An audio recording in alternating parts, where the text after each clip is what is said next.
আমি রফিক নটবর আজ ভালো বাবা মা হওয়ার 10টি সহজ উপায়ের কথা বলবো। চলুন শুরু করি। 1, যতটা সম্ভব হ্যাঁ বলুন। সবসময় শাসন না করে মাঝে মাঝে সন্তানের ছোটখাটো আবদার মেনে নিন। যেমন বাড়ির ড্রয়িং রুমে খেলনা দিয়ে কেল্লা বানানো বা নতুন কোনো রান্নার চেষ্টা করা। এতে সন্তান মনে করে যে তার ইচ্ছাগুলো গুরুত্ব পাচ্ছে, যা তার আত্মবিশ্বাস বাড়ায়। 2, আগে আবেগ বুঝুন, পরে যুক্তি। সন্তান যখন কোনো প্রশ্ন করে, যেমন মৃত্যু কি, তখন সরাসরি কঠিন বৈজ্ঞানিক বা তাত্ত্বিক ব্যাখ্যা না দিয়ে আগে বোঝার চেষ্টা করুন সে ভয় পাচ্ছে কিনা বা কেমন অনুভব করছে। তার আবেগকে প্রাধান্য দিলে সে নিরাপদ বোধ করবে।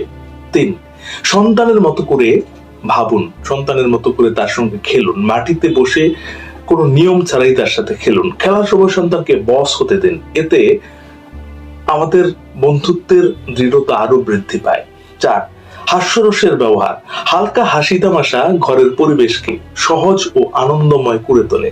তবে খেয়াল রাখবেন আপনার কৌতুক যেন তাকে লজ্জিত বা ছোট না করে। 5, নিজের আবেগ।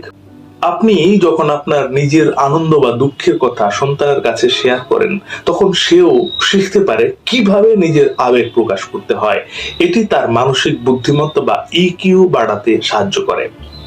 6, প্রতিদিন একসঙ্গে রাতের খাবার খান। গবেষণায় দেখা গেছে পরিবারের সবাই মিলে একসঙ্গে ডিনার করলে সন্তানের মানসিক স্বাস্থ্য ভালো থাকে এবং পড়াশোনায় মনোযোগ বাড়ে। এটি তাদের প্রতি আপনার ভালোবাসার একটি বড় বার্তা। 7, সন্তানের আচরণের সময় নিজের অনুভূতি খেয়াল করুন। সন্তান যখন অবাধ্য বা খারাপ আচরণ করে, তখন আপনার নিজের কেমন লাগছে সেটা খেয়াল করুন। অনেক সময় সন্তানের মনের অস্থিরতাই আপনার কাছে বিরক্তি বা রাগ হিসেবে ধরা দেয়। এটি বুঝতে পারলে আপনি রাগ না করে শান্তভাবে পরিস্থিতি সামলাতে পারবেন। 8, আচরণের আগে আবেগের কথা বলুন। সন্তান কেন ভুল করলো সরাসরি তাকে বকা না দিয়ে আগে তার কারণটা বোঝার চেষ্টা করুন। যেমন, আমি বুঝতে পারছি খেলনা না পেয়ে তোমার রাগ হয়েছে, কিন্তু তার মানে এই নয় যে তুমি চিৎকার করবে। এদেশে নিজেকে বুঝতে পেরেছে বলে শান্ত হবে নয়। মনে রাখুন, সন্তানরা নিজেদের ক্ষমতাহীন বলে মনে করে। ছোট শিশুরা বড়দের জগতের তুলনায় নিজেদের খুব ছোট ও অসহায় মনে করে।